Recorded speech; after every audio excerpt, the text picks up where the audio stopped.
Representative Nancy Mace called out Hunter Biden and sparred with her colleagues during a House Oversight and Accountability Committee hearing Wednesday, as the panel marked up a resolution to hold the president's son in contempt of Congress after he defied a subpoena last month. Mace was one of the first lawmakers to speak at Wednesday's hearings, shortly after Biden made a surprise appearance in the room, and she questioned his presence at the proceeding.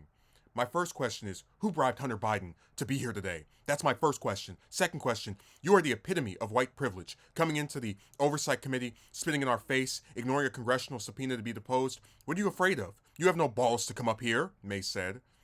Representative Jared Moskowitz cut off Mace and suggests the panel hold a vote at the moment to allow Biden to testify in public, prompting the South Carolina representative to shoot back and failed attempts by Oversight Committee Chair James Comer to control the hearing. I'm speaking. Are women allowed to speak in here? Mace asked the room over Moskowitz yelling, "What are you afraid of?" Comer chimed in, banging his gavel and saying order a number of times, adding to the cacophony in the room. Are women allowed to speak in here or no? Because you keep interrupting me, Mace said. I'll interrupt the chairman. I don't know that he's a lady. Moskowitz responded. Mace then said Biden should be arrested right here, right now, and go straight to jail. Our nation is founded on the rule of law and the premise that the law applies equally to everyone, no matter what your last name is, she added, promoting a lawmaker in the room to say, come on. It is unclear what lawmaker made the remark.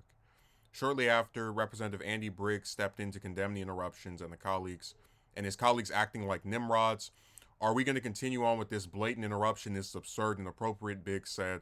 I intend to give my statement. I don't intend to have anyone interrupt it. I'm not going to interrupt your statements. I think you should have decorum and courtesy and don't act like a bunch of Nimrods. Mace then continued her remarks targeting Hunter Biden, arguing that he is not above the law.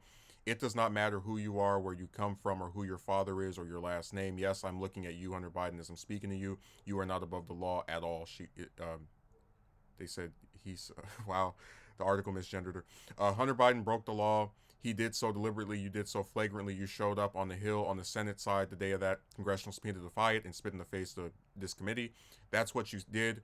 She later added, the question the American people are asking us is, what is Hunter Biden so afraid of?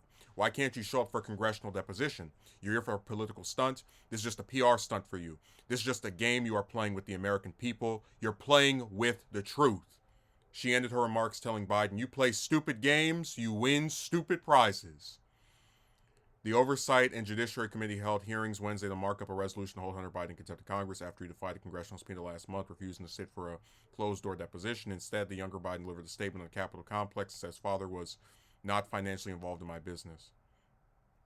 So I have a lot of things to say about this story. Um, it's so funny to see. So, like, one of the things that left wing people get accused of doing is playing identity politics. Oh, this person is the youngest. Oh, they're the first of this minority, whatever. But I'm reading what occurred here, where Mace speaks in a pretty I'd say congressional manner of talking, where you're going to say that someone who showed up doesn't have the the balls to just not it's not anywhere near what I would consider the rhetoric of a member of Congress to speak in, at least when they're on the floor of the House or Senate. And when she's called out and stopped from speaking in this like really aggressive and pretty rude tone, she says, well, are women allowed to speak here? Like, what does you being a woman have to do with badgering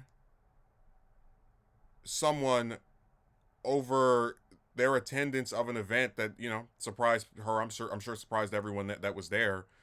Um, I don't know. It just seems like she could have gotten her point across the more orderly. And I'm the first one to say, Congress and every aspect of it is pretty much a joke when it comes to decorum. We have lawmakers that evoke that insult each other. During Biden's last Day of the Union, they were screaming and yelling when he was trying to give his speech. So I'm not under any like false pretense that Congress is a place that people act civil in, but it's just that it's so flagrantly not of any order to speak to a member of to someone that shows up to the hearing in that manner, and then be surprised when you get cut off, or when they're like, hey, okay, that's enough. Then when you're cut off, go, are women allowed to speak here? Like as if you were just, it was your turn and you didn't say anything wrong or that was kind of like contentious, and they just cut you off because of your gender, when they have how many women in the House and Senate at this point? Like,